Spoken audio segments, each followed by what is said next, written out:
عثمانیہ ادارہ ہر آنکھ کا ہے تارا۔ یہ طریقہ سکھایا گیا ہے کہ جب دعا کرو تو یہ کہہ کر پکارو اللہ میاں کو کہ اے میرے پروردگار، اے ہمارے پروردگار، کیونکہ یہی صفت ہے باری تعالیٰ کی ربوبیت کی، پرورش کرنے والا، تو اس کا واسطہ دے کر دعا مانگی جا رہی ہے۔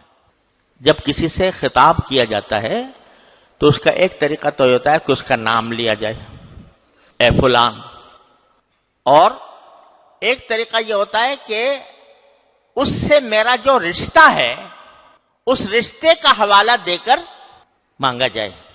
اب ایک باپ ہے وہ اپنے بیٹے کو پکارتا ہے اس کے نام سے، تو اس میں اتنا مزہ نہیں، لیکن اگر کہا بیٹا تو اس کے اندر ایک اپنائیت ہے، ایک پیار ہے، اور اس رشتے کا حوالہ دے دیا جا رہا ہے جو اس کے ساتھ ہے۔ اسی طرح باپ کو اگر پکارے کوئی شخص تو ایک صورت یہ ہے کہ اس کا نام لے کر کہے فلاں صاحب، لیکن اگر کہے ابا جان، کہے ابو، تو اس میں پیار زیادہ ہے۔ مجھے یاد آیا حضرت شیخ الاسلام علامہ شبیر احمد صاحب عثمانی رحمۃ اللہ علیہ، ہم بچے تھے تو وہ ہمارے گھر تشریف لایا کرتے تھے، اور ہماری جو دادی تھیں ان کو وہ ممانی کہتے تھے، یعنی وہ رشتے کی کوئی ممانی ان کی بنتی تھی، تو وہ حضرت علامہ کو بیٹا کہہ کر خطاب کرتی تھی۔ تو وہ فرمایا کرتے تھے کہ میں یہاں اور کسی مقصد سے تو آتا ہی ہوں، لیکن یہ بیٹا کا لفظ سننے کے لیے آتا ہوں، کیونکہ اب مجھے دنیا میں کوئی بیٹا کہہ کر پکارنے والا نہیں ہے۔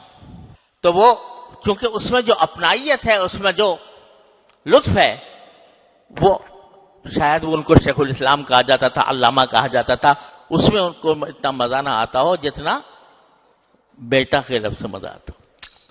تو جو رشتہ ہوتا ہے مخاطب سے، اس رشتے کے حوالے سے اگر خطاب کیا جائے تو اس میں اپنائیت ہے۔ تو اللہ تعالیٰ نے ہمیں فرمایا کہ جب تم مجھ سے کچھ مانگو تو اس رشتے کا حوالہ دے کر مانگو جو میرا تمہارے ساتھ ہے۔ وہ رشتہ کیا ہے؟